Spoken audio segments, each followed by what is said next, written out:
Hello viewers, welcome to colour change channel. இன்றைக்கி நம்ம வந்திருக்கிற பிளேஸ் காரைக்காலில் இருக்கிற காரைக்கால் அம்மையார் கோவில் வந்திருக்கிறோம். இந்த கோவிலோட சிறப்பு பற்றி பார்க்கலாம் வாங்க.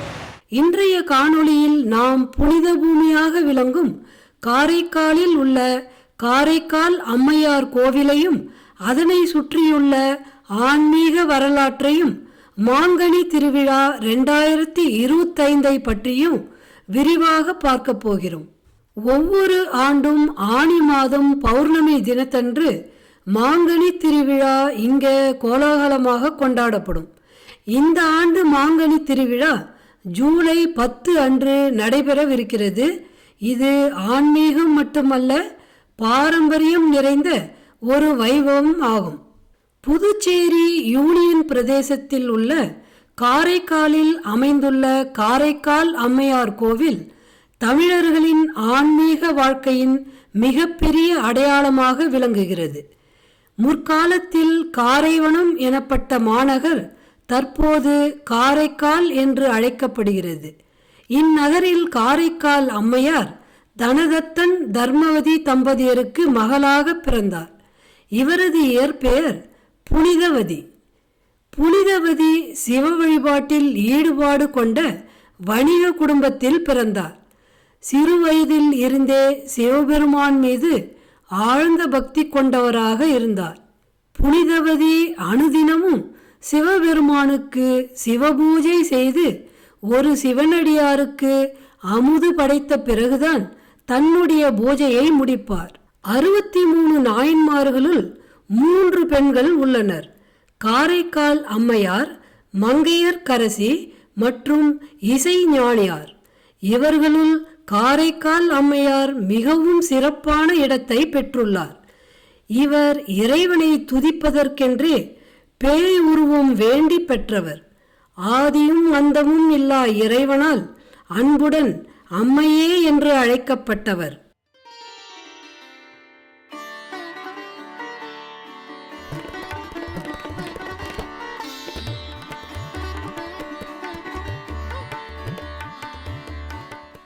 புனிதவதியை காரைக்காலை அடுத்த நாகைப்பட்டினத்தில் உள்ள நீதிபதி ஒருவரின் மகனான பரமதத்தர் என்ற வணிகருக்கு மணமுடித்து கொடுத்தனர். ஒரே மகள் என்பதால் காரைக்காலிலேயே வணிகம் செய்து வசிக்க வழிவகை செய்தனர்.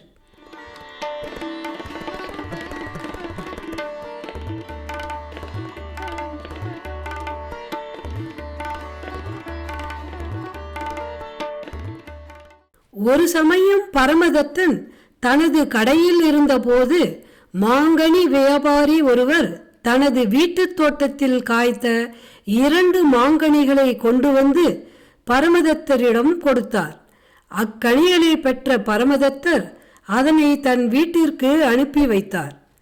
புனிதவதியின் சிவபக்தியை சோதிக்கும் பொருட்டு அம்மையாரின் வீட்டிற்கு சிவபெருமான் சிவனடியார் வேடத்தில் உணவு வேண்டி வந்தார். அவரை வரவேற்று தயிர் கலந்த அன்னம் படைத்து அத்துடன் தனது கணவன் கொடுத்து அனுப்பிய ஒரு மாங்கனியையும் தந்து உபசரித்தார். அதனை உண்ட சிவனடியார் அம்மையாரை வாழ்த்தி சென்றார்.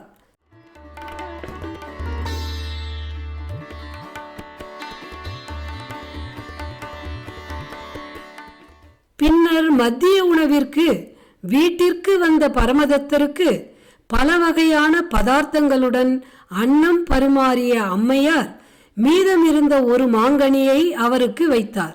மாங்கனியின் சுவை நன்றாக இருக்கவே தான் கொடுத்தனுப்பிய மற்றொரு மாங்கனியையும் தனக்கு வைக்கும்படி கேட்டார் பரமதத்தர். அம்மையார் செய்வதறியாது திகைத்து மற்றொரு அறைக்குள் சென்று சிவபெருமானிடம் வேண்டினார். அப்போது மேலிருந்து அம்மையார் கையில் ஒரு மாங்கனி வந்து விழுந்தது. மகிழ்ச்சி அடைந்த அம்மையார் கணவருக்கு அதனை படைத்தார். முதலில் வைத்த மாங்கனியை விட இக்கனி அதிக சுவையுடன் இருக்கவே சந்தேகம் அடைந்த பரமதத்தர் இது ஏது என்றார். அம்மையார் நடந்ததை கூறினார். அக்காரணத்தை பரமதத்தர் நம்பவில்லை. சிவபெருமான் கனி தந்தது உண்மையானால் மீண்டும் ஒரு கனியை வரவழைக்கும்படி கூறினார். அம்மையார் சிவபெருமானை வணங்க மீண்டும் ஒரு மாங்கனி மேலிருந்து அம்மையார் கையில் வந்து விழுந்தது. பிறகு மறைந்தது. இதை கண்டு வியந்த பரமதத்தர், நீ மனித பிறவி இல்லை, தெய்வ பெண், உன்னுடன் நான் இனி வாழ்தல் சரியாகாது என்று கூறி அம்மையாரை விட்டு பிரிந்து வாணிபம் செய்ய பாண்டிய நாடு சென்றார். கணவன் பிரிந்ததால் தன் இளமை இனி தேவையில்லை, சிவத்தொண்டே தன் வாழ்வின் பணி என்று உணர்ந்த புனிதவதியார் இறைவனை வேண்டி பேய் உருவம் பெற்றார். பிறகு அம்மையார் இறைவனை காண கைலாயம் சென்றார். கைலாயம் இறைவன் உறையும் புனிதமான இடம் என்பதால் அங்கு தரையில் கால் ஊன்றாமல் தலைகீழான நிலையில் அம்மையார் நடந்து சென்றார். இதனை பார்த்த சிவபெருமான், அம்மையே வருக, அமர்க என அழைத்து, நீ வேண்டுவன கேள் என்றார். அதற்கு அம்மையார், பிறவாமை வேண்டும், மீண்டும் பிறப்புண்டேல், இறைவா உன்னை என்றும் மறவாமை வேண்டும், இன்னும் வேண்டும், நான் மகிழ்ந்து பாடி அரவாணி ஆடும் போது உன் அடியின் கீழ் இருக்க என்றார். அவ்வாறே அருளிய இறைவன் அவருக்கு தன் திருத்தாண்டவம் காட்டி சென்னை அருகில் உள்ள திருவாலங்காட்டிற்கு வரவழைத்து அங்கு அருளிய இறைவன் தன் திருவடி கீழ் என்றும் இருக்க அருளினார். அங்கு சென்ற அம்மையார் 11 பாடல்கள் கொண்ட திருப்பதிகம் பாடி இறைவனின் நிழலின் கீழ் அமர்ந்தார்.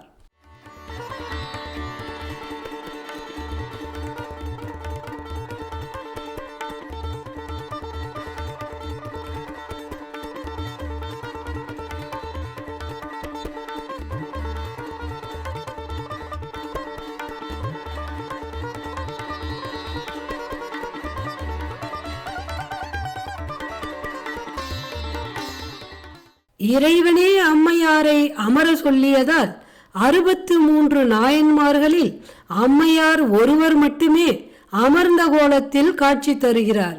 அது மட்டுமின்றி இறைவன் மீது முதலாக பாடல் பாடிய முதல் பெண் புலவர் காரைக்கால் அம்மையார் ஒருவரே. இத்தகைய புனிதமான அம்மையார் பிறந்த புண்ணிய பூமி இந்த காரைக்கால் மாவட்டம்.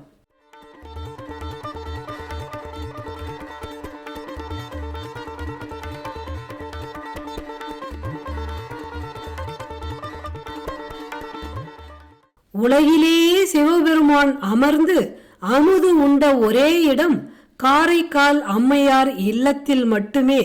இந்த காரைக்கால் அம்மையார் ஆலயத்திற்கு நேர் எதிராகவே கைலாயநாதர் ஆலயமும் அமைந்திருப்பது மற்றொரு சிறப்பு. முக்கணிகளுள் ஒன்றான மாங்கனிக்கு முக்கியத்துவம் கொடுத்து விழா நடைபெறுவது உலகிலேயே காரைக்காலில் மட்டும்தான் என்பது குறிப்பிடத்தக்கது. காரைக்கால் அம்மையார் கோவிலில் 4 நாட்களும் தொடர்ந்து பல்வேறு கலை நிகழ்ச்சிகளுடன் 26 நாட்களும் என 1 மாத காலம் மாங்கனி திருவிழா நடைபெறுவது வழக்கம். இறைவன் அமுது உண்ண காரைக்கால் அம்மையார் இல்லத்திற்கு செல்வதால் பக்தர்கள் இறைவனுக்கு அர்ச்சனை செய்து வழிபட மாட்டார்கள். சாமிக்கு தாம்பூலத்தட்டில் மாங்கனியுடன் பட்டு துணி சாத்தி வழிபடுகிறார்கள். சாமி வீதி உலா தொடர்ந்து தங்களது வேண்டுதல்கள் நிறைவேறிய மகிழ்ச்சியில் மாங்கனிகளை வாரி இறைக்கின்றனர். முக்கியமாக இறைக்கப்படும் மாங்கனியை குழந்தை பேறு இல்லாத கணவனும் மனைவியும் உண்டால் அவர்களுக்கு அடுத்த ஆண்டே குழந்தை பாக்கியம் கிடைக்கும் என்பது ஐதீகம்.